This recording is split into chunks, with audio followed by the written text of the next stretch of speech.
अस्सलामुअलैकुम। तो कैसे हैं आप लोग। पाकिस्तान पोल्ट्री में बेशुमार मसाइल हैं। सबसे ज़्यादा मसला जो आता है, जो आजकल आ रहा है, आप लोगों के बहुत सारे क्वेश्चन इस तरह के आ रहे हैं कि जब भी हम हैचिंग करने की कोशिश करते हैं, हम एस्ट्रोलॉब का या गोल्डन मिस्री का अंडा हैचिंग में लगाते हैं, या हम अपने पैरट्स की ब्रीडिंग करवाने की कोशिश करते हैं, या पिजन्स की ब्रीडिंग करवाने की कोशिश करते हैं, या अपने किसी भी फैंसी बर्ड की ब्रीडिंग की कोशिश करते हैं, तो जितने भी एम्ब्रियोज हैं वो मुर्दा पाए जाते हैं अंडों के अंदर। प्रॉपर हैचिंग नहीं हो सकती। अगर एम्ब्रियो बन जाता है तो वो हैच नहीं हो पाता, यानी कि वो अंडे को तोड़ के बाहर नहीं निकल पाता और उसकी वहीं पर डेथ हो जाती है। तो आपने कैंडलिंग भी की, आपने उसको प्रॉपर तरीके से हैचिंग में भी लगाया, लेकिन उसके बावजूद हैचेबिलिटी 50% है या बिल्कुल ही नहीं हो रही, और ये इकोनॉमिकली बहुत बड़ा लॉस होता है। आपने अपने परिंदे पे वक्त, पैसा लगाया होता है, अपनी कुवत, अपनी एनर्जी लगाई होती है, लेकिन उसके बाद जब फल लेने का टाइम आता है कि आपने उसको ब्रीड करना है तो ब्रीडिंग नहीं हो पाती। आज की इस वीडियो में हम इस टॉपिक के ऊपर बात करेंगे, इस एम्ब्रियो मोर्टेलिटी के पीछे कौन सी वजूहात हैं और उनका क्या सोल्यूशन हो सकता है।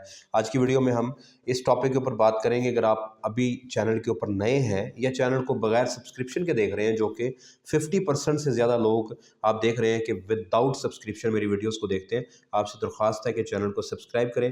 वीडियो पसंद आ जाएगी तो उसको आपने लाइक भी करना है और घंटी के बटन को भी प्रेस करना है। ये बहुत बड़ा प्रॉब्लम है एम्ब्रियो मोर्टेलिटी का। आपको मौशी यानी पैसों का नुकसान भी होता है, आपका टाइम भी ज़ाया होता है और आहिस्ता आहिस्ता दिल बर्दाश्त आप हो जाते हैं। हम इसके पीछे आने वाली वजूहात को देखेंगे कि क्या वजह हो सकती है। तो पहले नंबर पे इंक्यूबेशन प्रॉब्लम्स जो मशीन से रिलेटेड है, जो आपने हैचर प्लांट किया हुआ है उसमें अगर टेम्परेचर इम्बैलेंस है, ज़्यादा टेम्परेचर की वजह से एम्ब्रियो जल्दी मर जाता है। अगर टेम्परेचर कम है, आपने ऑप्टिमम टेम्परेचर जो दिया उससे टेम्परेचर कम हो गया, एम्ब्रियो की डेवलपमेंट पुअर होगी, वीक होगा, और वो हो सकता है कि 18 से 20 दिन के ऊपर जाके वो मर जाए। नमी ज़्यादा होगी तो अंदर मॉइस्चर ज़्यादा होगा, एम्ब्रियो की मोर्टेलिटी हो जाएगी। नमी कम होगी तो अंदर मेम्ब्रेन्स ड्राई हो जाएंगी, जो चिक है वो स्टक हो जाएगा शेल के साथ, और तब भी उसकी मोर्टेलिटी हो सकती है। वेंटिलेशन प्रॉब्लम है, ऑक्सीजन उसको प्रॉपर नहीं मिली, सफोकेशन की वजह से चिक एम्ब्रियो के अंदर ही मर जाता है। एग टर्निंग प्रॉपर नहीं है, आपने 3 से 4 दफ़ा एग को टर्न करना है 18 दिन तक। अगर आपने उसको प्रॉपर टर्न नहीं किया, या टर्न कर रहे हैं, ज़्यादा दफ़ा टर्न कर रहे हैं, या बिल्कुल टर्न नहीं कर रहे, तब भी चिक जो है मेम्ब्रेन्स के साथ स्टिक हो जाता है और उसकी मोर्टेलिटी हो जाती है, वो मर जाता है। अब आते हैं दूसरे मसले की तरफ। अंडा तो आपने हैचिंग में लगा लिया, लेकिन अंडा जहाँ से आया है वो सबसे ज़्यादा इम्पॉर्टेंट है। आपका पेरेंट स्टॉक, आपके ब्रीडर्स, अगर आपके ब्रीडर्स हेल्दी होंगे, आपके ब्रीडर किसी भी किस्म के बैक्टीरिया से, फंगस से पाक होंगे, क्लियर होंगे, उनकी सेहत ठीक होगी, उसके अंदर किसी किस्म की न्यूट्रिशनल डेफिशिएंसीज नहीं होंगी, तो भी आपकी हैचेबिलिटी बढ़ेगी।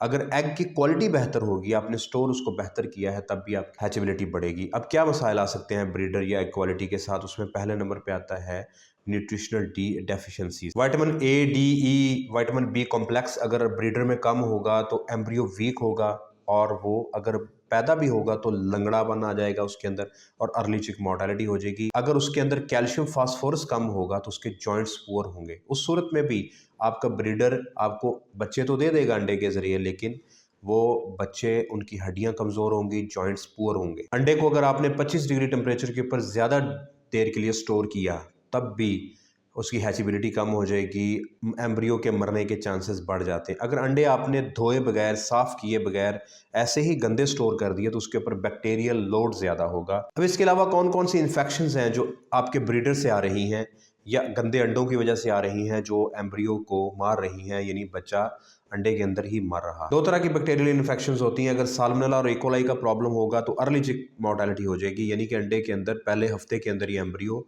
मर जाएगा।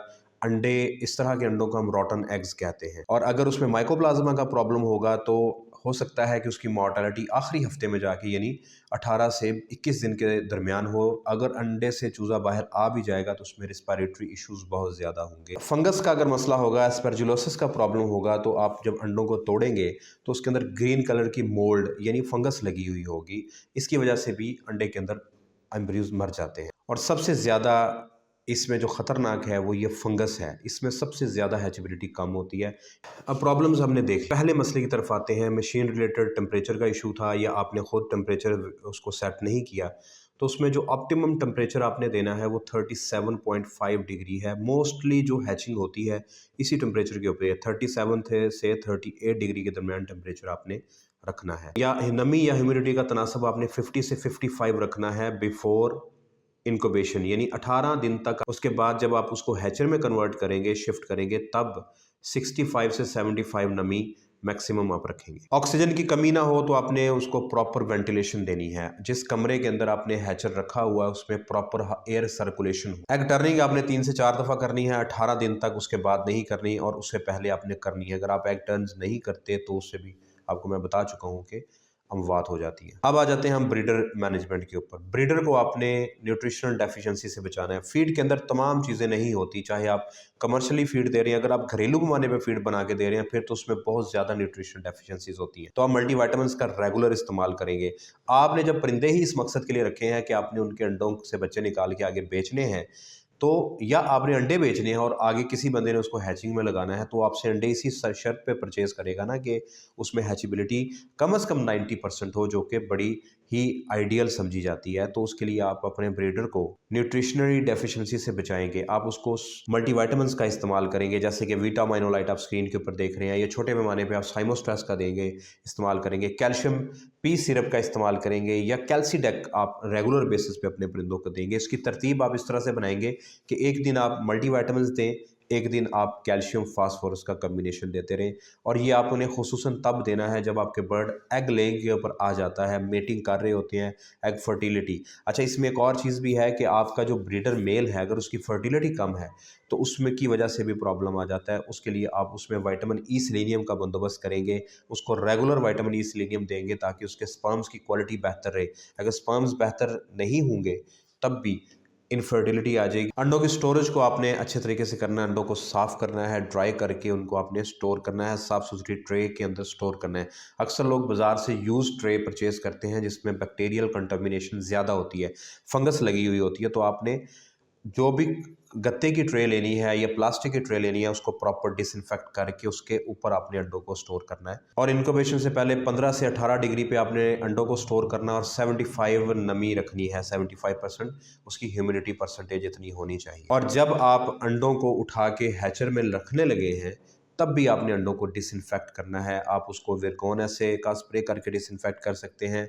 आप उसको कोई और अच्छा डिसइंफेक्टेंट जो मार्केट में पोल्ट्री की दुकानों पे अवेलेबल होता है आप उससे भी डिसइंफेक्शन कर सकते हैं। इन्फेक्शियस डिजीज़ के ऊपर उसमें आपने ब्रीडर को रेगुलर बेसिस के ऊपर एंटीबायोटिक कोर्स भी करवाने हैं। एंटीबायोटिक कोर्सेज में क्या क्या शामिल है?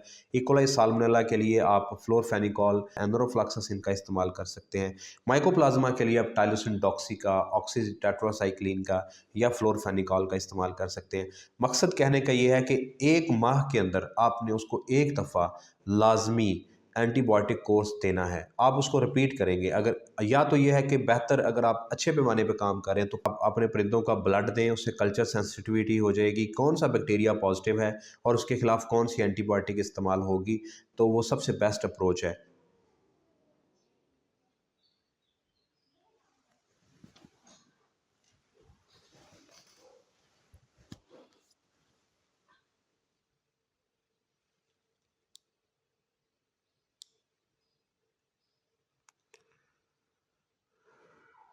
या फिर ये है कि पोस्टमार्टम रेगुलर करें अगर खुदा न खास्ता को मोर्टालिटी होती है, वरना बीठों को लाजमी देखें, फीकल टेस्ट करवाएं ताकि पता चलता रहे आपके परिंदे में किस तरह का मसला आ रहा है। एस्परजिलोसिस से बचाने के लिए भी आप अपने शेड को डिसइंफेक्ट करें, जिस जगह पे आपने अंडे स्टोर किए हैं उसको डिसइंफेक्ट करें और अंडों को हैचिंग में लगाने से पहले डिसइंफेक्ट करें, हैचर को डिसइंफेक्ट करें। जिस कमरे के अंदर आपने हैचर रखा हुआ है उस कमरे को भी डिसइंफेक्शन आपने डिसइंफेक्ट करना है ताकि इस फंगस से आपके परिंदे की, आपके अंडों की जान छूट जाए। सबसे ज़्यादा मोर्टालिटी एस्परजिलोसिस की वजह से होती है। बायोसिक्योरिटी का आपने बहुत ख़ास ख्याल रखना है। हर बंदे को अपने अपने शेड के अंदर नहीं घुसाना, उस जगह पे नहीं लेके जाना जिस जगह पे आपने अंडे स्टोर किए हुए हैं, या उस जगह नहीं लेके जाना जिस जगह पे आपने हैचर रखा हुआ है। ये जितने भी पॉइंट मैंने बताए हैं, अगर आप ये पॉइंट्स के ऊपर अमल करेंगे तो आपके एम्ब्रियोज़ की मोर्टालिटी रुक जाएगी। आप 90% आइडियल हैचिंग को अचीव कर सकते हैं और ये पॉसिबल है, 95 तक भी आप जा सकते हैं। तो दोस्तों, ये वीडियो कैसा लगा आपको? लाइक के बटन को छू के मुझे बताएं। अगर अब अभी तक आपने चैनल को सब्सक्राइब नहीं किया तो सब्सक्राइब करें, घंटी के बटन को आपने लाजमी प्रेस करना है।